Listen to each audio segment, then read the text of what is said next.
हमको ऐसे सत्संग की जरूरत है। और तुम बोले ना सर, नाम बोले नाम, जो नाम है और वो ध्यान है ना।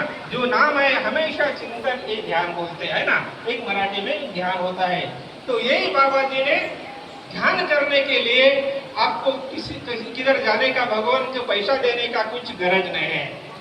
उसको कोई पैसा दे नहीं सकता, भगवान को पैसा कोई नहीं दे सकता, भगवान को कोई खरीद नहीं ले सकता। सिर्फ उसको क्या होना, भाव होना। देव भावाचा भुकेला हाच दुष्काळ त्याला, बोले दूसरा उसको कोई दुष्काळ नहीं, सिर्फ हम उसको भाव होना, एक बोले सो है। और इसलिए बाबा जी ने क्या बोला, बोले तो ध्यान समस्त फलों का प्रदाता है।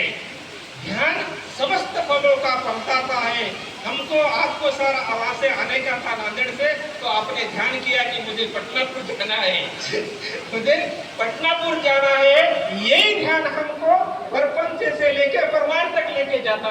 ये बाबा जी बोले सो है, साधु संत बोले सो है। और यही जो ध्यान है ना, बाबा जी ने हमें सबको सिखाया है। और इसलिए आज तो हमको आए बाबा जी के बारे में आके बोले ना साहब, तो हमको ऐसा लगा कि बाबा जी बोल रहे हैं।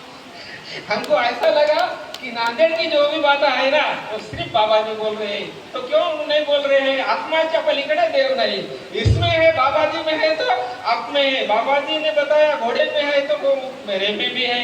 यही बाबा जी ने हमें सिखाया है। और यहाँ पे सर बहुत से लोग है, यूथ है, बहुत से लोगों को सर बाबा जी ने उनको माँ बाप से कैसा रहना ये सिखाया सर। ये बहुत आप आए ना सर, आपने देखा कि ये जंगली एरिया है। ये जंगली एरिया में कैसा यहाँ पे लोग रहते।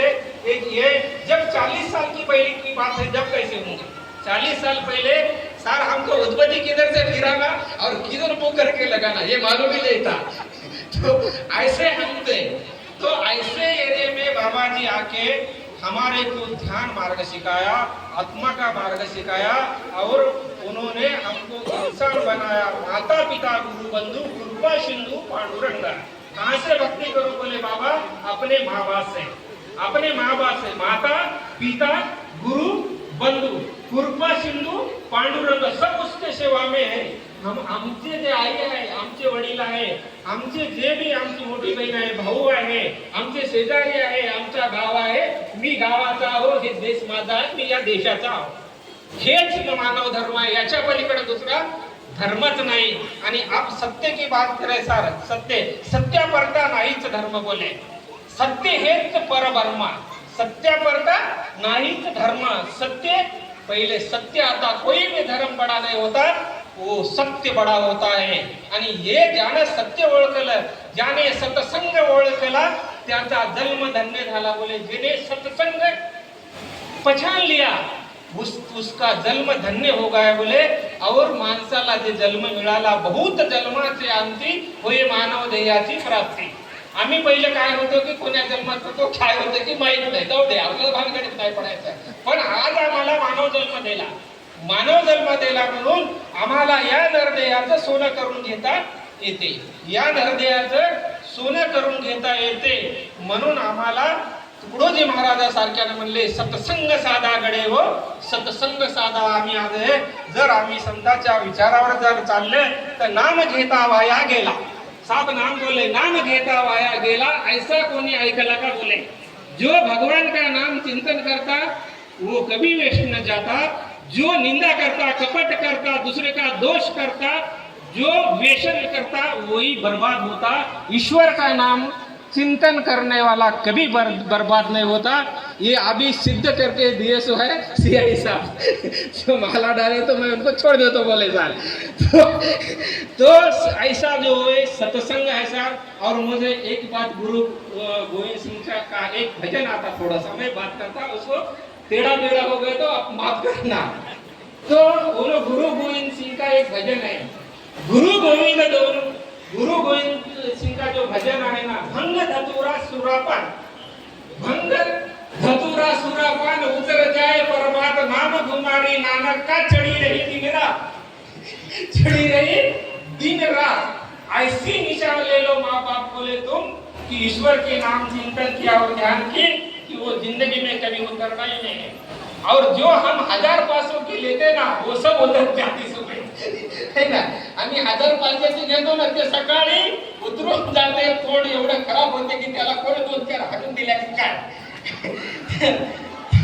तो अशी जे निशा असते, वो लिंब का झाड दिख रहा ना सर, वो लिंबचं झाड आहे ना, त्या लिंबाच्या झाडाला किती हिरवंभर आहे ते झाड, की आमच्या या डोळ्यामध्ये ते बसते आणि मावत नाही असं ते लिंबाचं झाड आहे. पण त्या लिंबाच्या झाडाला जर कीड लागली, लिंबाच्या जर झाडाला कीड लागली, त्याला उभं वाढवते, त्याला उभं वाढून टाकते. असंच व्यसन आहे म्हणजे गुरु नानक, की ते तुम्हाला ते धंगदुतुरा दे व्यसन आहे ना, ते तुम्हाला त्या झाडासारखं वाळून टाकते असं गुरु गोविंद सिंग म्हणले. मग आम्हाला त्याच्यातून बाहेर पडण्यासाठी की म्हणले की तुम्ही अशी निशा घ्या, ईश्वराच्या नाम चिंतनाची ध्यानाची, ते कधी उतरलीच नाही पाहिजे, है ना. ते अशी निशा घ्या की ती कधी उतरणारच नाही आणि त्याच्यासाठी काही पैसा लागत नाही. हरी नाम घे फुकाचे, जप मानवा तू यावाचे, तुटतील बंद सारे भौपास या जीवनाचे, हे तुकडोजी महाराज म्हणला. आणि मला जे आज इथं या संस्थेतर्फे, मला या वाडीतर्फे जे 2 शब्द बोलण्याचा मौका दिला, सार तुमच्या पुढे आम्ही बोलायसारखे नाही आहे. आम्ही इथं फार वडील लोक बसून आहेत, माझ्या बापाबरोबर बसलेले लोक आहेत. पण बाबाजी एक गोष्ट म्हणत होते, जे जे आले अंगात ते लोक सांगा, ज्याच्यामुळे आमचं चांगलं झालं, ज्याच्यामुळे आमचं जीवन एका मार्गाला आम्ही लागलो, म्हणून आम्हाला मानव सेवा हीच माधव सेवा, हे बाबाजीने आपल्याला सांगितलं आहे. आणि जेवढं मी झालं, फुल नाही फुलाची पाकडी, आम्ही एकमेका सहाय्य करू आणि सुमार्ग धरू, हे संतांचं वाक्य आहे. आणि मला आज इथं या संस्थेनं आणि या सर्वांना मिळून तुम्ही आत्तापर्यंत एवढा टाइम दिला, कालपासून समोर बसलेले आई बहिणी, समोर बसलेले आमचे भाऊ, यांनी एवढा प्रेम दिला कालपासून की आत्तापर्यंत तुम्ही एक माणूस इथून हल्ला नाही. आणि आमचे वाकडेचे तिकडे जे बी काही शब्द होते तुम्ही मनापासून ऐकले, त्याबद्दल मी तुम्हाला सर्वांना गुरुपौर्णिमेच्या शुभकामना देतो, सर्वांना राम राम करतो आणि जय गुरु करून भारत माता की जय. माझे 2 शब्द समाप्त करतो.